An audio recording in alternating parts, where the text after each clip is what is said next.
Food is not just something that satiates our hunger. It's fundamental to the human experience, and it nourishes our body and provides it with the macromolecules that we need to grow. But only 10.69% of the world's area is considered arable, which means it's farmable. However, to feed the world's projected population of approximately 9.1 billion by 2050, we have to increase our food production by 70%. This translates to approximately 200 million more tons of meat and 1 billion more tons of cereal. Cereal includes wheat, rye, corn, and barley. It's becoming increasingly clear that we need to revolutionize our farming systems to efficiently cultivate food for our developing world. Although, is it even possible to grow that mass of food for our developing world? We have 53.6 million Americans alone who live in food deserts. Additionally, this means 53.6 million people in America alone have diets consisting of large quantities of unhealthy fats, salts, and sugars because they are cheap and have longer shelf lives. This could cause numerous diseases such as heart disease, stroke, cancer, obesity, and even anemia. We currently only use 50% of our total land for agriculture, but in the US, we've already depleted a lot of our resources. So, how is it possible to grow sustainable food? The answer is new technology and new methods of sustainable farming, such as hydroponics and closely related aquaponics. Hydroponics is a technique of growing plants using water-based nutrient solution rather than soil, and can include an aggregate substrate or growing media such as vermilite, coconut coral, or perlite. Hydroponic production systems are used by small farmers, hobbyists, and commercial enterprises. The term hydroponics was coined in 1930s, deriving from the Greek word hydro, meaning water, and panos, meaning labor. While concepts of hydroponics date back to the Hanging Gardens of Babylon, it is a scientific innovation researching in popularity.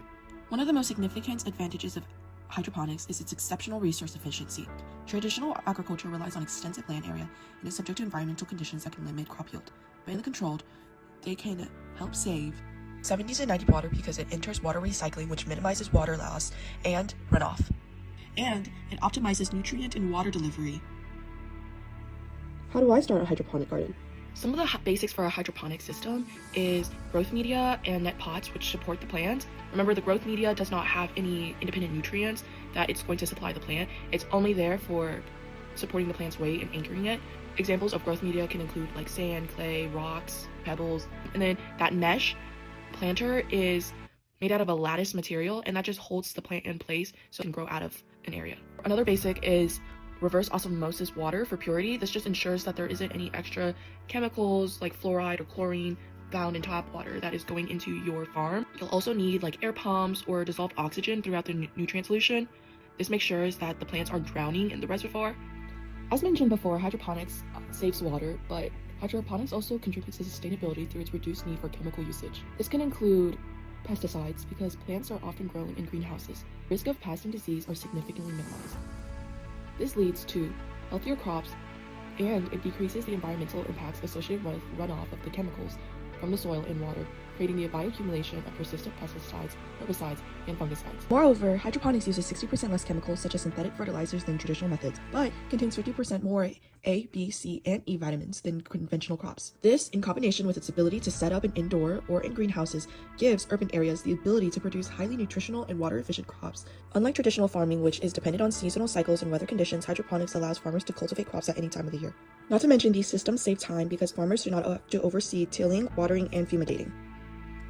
Closely related to hydroponics is aquaponics. Aquaponics combines hydroponics with aquaculture, which is the cultivation of seafood, creating a symbiotic ecosystem where fish water provides essential nutrients for the plants, and in turn, plants help filter out and purify the water for the fish. The aquaponics system eliminates the need for synthetic fertilizers because the fish excretes ammonia, which is converted by bacteria into nitrates, which is nitrification. Additionally, fish grown such as tilapia can be harvested for food or sold to offset production cost. In addition, aquaponics is being explored for outer space, especially for long-duration missions like the journey to Mars. This is because the system reuses water, which is a valuable resource in space, and it balances nutrients, which is crucial in a closed-loop system. Not to mention, fish is a great source of protein. However, NASA scientists are continuing to study the effects of microgravity on fish and plants. But some research indicates some species, like tilapia, can adapt and reproduce successfully in space. However, despite its numerous advantages, hydroponics is not without its challenges and disadvantages, including high initial costs. The infrastructure, including nutrient delivery systems, specialized lighting, climate control, and monitoring equipment, is a significant investment. The average initial setup cost for a small hydroponic system is $650 on average, and for high-yield produce from hydroponic technology can cost farmers an upwards of $10,000. Successful hydroponic farming requires thorough and extensive understanding in nutrient solutions, chemistry, water pH levels, and environmental conditions. This could be a potential learning curve and can be challenging for those without previous agriculture experience or access to training. Hydroponic farming systems heavily rely on technology to monitor and maintain optimal growing conditions. Power outages or equipment malfunctions can disrupt nutrient delivery, lighting, or climate control, potentially leading to crop failure and limitations in crop variety, such as growing large fruiting crops like potatoes may be unsuitable.